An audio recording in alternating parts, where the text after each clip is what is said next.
네, 여러분 반갑습니다. 기훈실 좋은 사회 포럼 강의를 맡은 다문화 평화교육연구소의 박흥순입니다. 오늘은 이주민과 더불어 사는 교회라고 하는 제목으로 여러분과 함께 한번 생각해 보는 시간 갖도록 하겠습니다. 성서적인 배경이나 구체적인 실천까지 짧은 시간 안에 다루어야 하기 때문에 구체적으로 설명하는 대신에 간략하게 설명하고 여러분들이 살펴볼 수 있는 여러 가지의 그 참고 그 자료들이나 이런 것들을 제가 소개하는 것으로 대신 하도록 하겠습니다.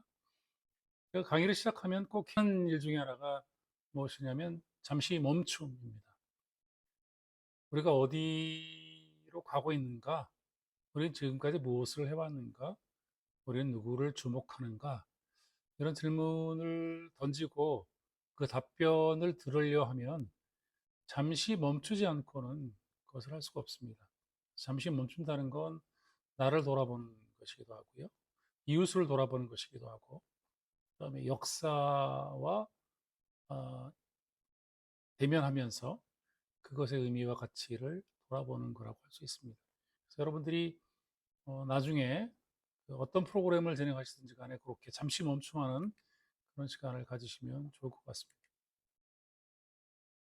오늘 잠시 멈추며 살펴볼 그림은 핀란드 사람들이 가장 좋아한다는 화가의 그림입니다. 휴고 심베리라고 하는 사람이 그린 1903년도에 그린 그림의 제목이 상처 입은 천사라고 하는 그림인데요.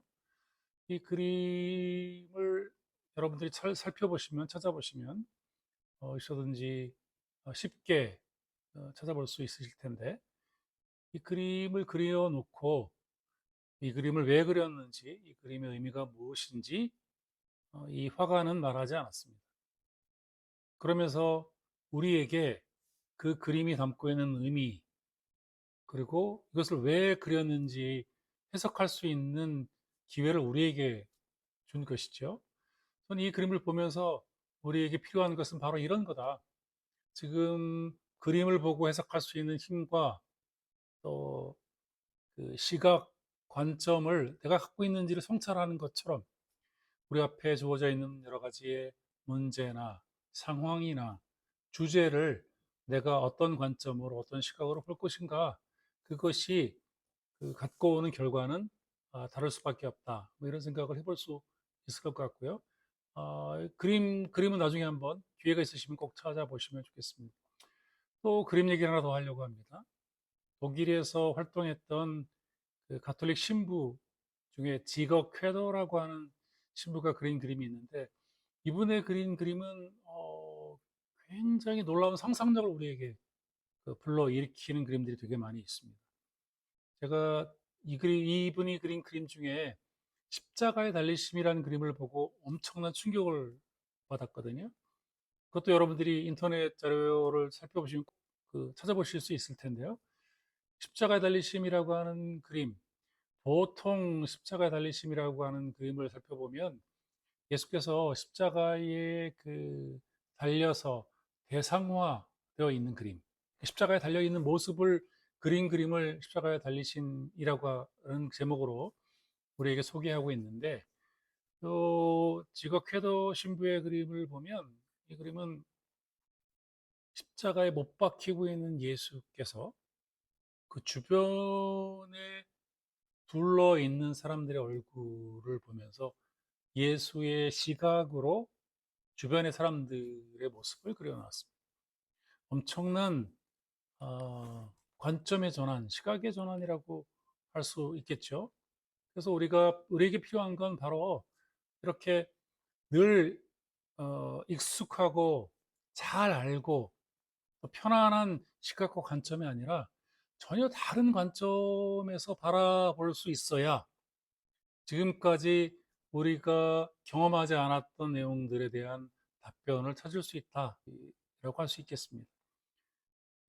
우리가 얻는 여러 가지의 정보, 지식들의 상당수는 매스미디어라고 하는 전달 체계를 통해서 우리가 듣거나 혹은 학자나 전문가나 이런 사람들이 전달해주는, 해석해주는 것을 가지고 우리가 습득하고 그것을 받아들이는 경우가 대부분일 수 있겠습니다.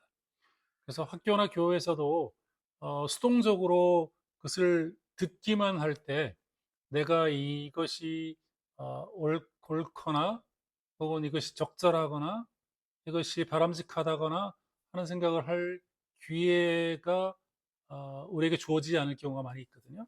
그런 의미에서 큰 틀에서 이것을 바라볼 수 있는 연습, 훈련, 그리고 그런 시각과 관점들을 만들어 나가는 여정, 그렇게 될 때 우리가 낯선 것, 다른 것, 차이, 이것을 넘어서서 더불어 사는 세상, 함께 사는 세상, 이런 것을 실천할 수 있을 거라고 확신합니다. 그래서 그런 말이 있습니다. 무지를 잘 알지 못하는 것을 두려움이나 공포로 가열하면 혐오를 낳는다라고 하는 유명한 말이 있습니다.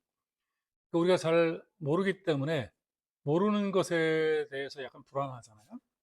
혹은 두렵잖아요.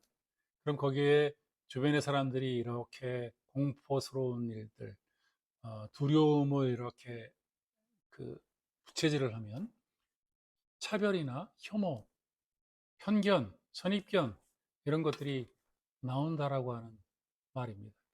그래서 이런 것을 넘어서서 우리가 스스로 판단하고 해석하고 깨달을 수 있는 힘을 갖는 것, 그것을 저는 이제 페다고지라고 하는 말에 주목하면서 강조하고 있고, 그런 페다고지적 삶을 살려고, 실천적인 삶을 살려고 노력하고 있습니다. 페다고지라고 하는 말은 에듀케이션이라고 하는 누군가의 어떤 재능을 끌어낸다라고 말하는 어떤 일방적인 그런 교육과는 달리, 페다고지는 배우는 사람이 이것이 이거구나 라고 깨닫고 무릎을 치면서 이런 거야 라고 말하는 것, 그것을 페다고지라고 말할 수 있겠죠. 그래서 이렇게 스스로 깨우치지 않는 지식은 내게 아니고요. 다른 사람이 해석하고 깨달은 것은 그 사람의 지식일 뿐이라고 하는 생각을 가질 때 내가 스스로 깨우쳐서 아는 지식을 내가 얼마나 가지고 있는가, 이런 것들을 한번 돌이켜 생각해 볼 수 있을 거라고 생각이 듭니다. 2016년도에 서울에 있는 한 초등학교 3학년 그 사회과 그 과제 가운데 생각하는 과제라고 하는 숙제가 있었습니다. 이때 이런 그 문항으로 스스로 생각해 보라고 했는데, 그 문항은 이렇게 되어 있습니다. 다음 그림을 보면서 생각하는 시간을 가져봅시다. 그림 속의 아이는 무엇을 하고 있는 것일까요? 5분간 그림을 보며 난 얼마나 행복한 사람인지 생각해 봅시다. 그리고 이제 그림을 소개하는데, 그 그림은 굉장히 남루하고 헐벗고 어, 그 앙상하게 마른 어린아이가 땅에 떨어져 있는 빵 부스러기를 주워 먹는 그림입니다. 이렇게 다른 사람의 불행, 다른 사람의 광스러운 순간을 바라보면서 그것에 비추어 내가 얼마나 행복한 사람인지 생각해 보라고 강요했던 게 지금까지 어린이 교육이나 청소년 교육에서 해왔던 잘못 중에 하나라고 할 수 있습니다. 근데 이런 잘못된 질문을 던졌을 때 그 질문에 대해서 대안적 답변을 찾는 것, 그것이 바로 페다고지라고 할 수 있겠죠. 그 질문을 받았던 초등학교 3학년 학생 중에 한 사람이 이렇게 답변을 했습니다. 남의 아픔을 보고 내가 얼마나 행복한지 아는 것은 별로 좋지 않다고 생각한다. 같이 아픔을 해결해 주려 하고 같이 잘 먹고 잘 살아야 될 것이다.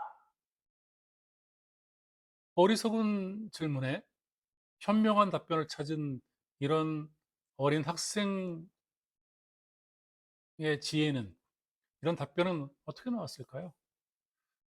예, 어, 계속 잘못된 질문이 이 잘못됐다라고 스스로 깨우칠 수 있는 힘이 그 학생 안에 있었기 때문에 가능했겠죠.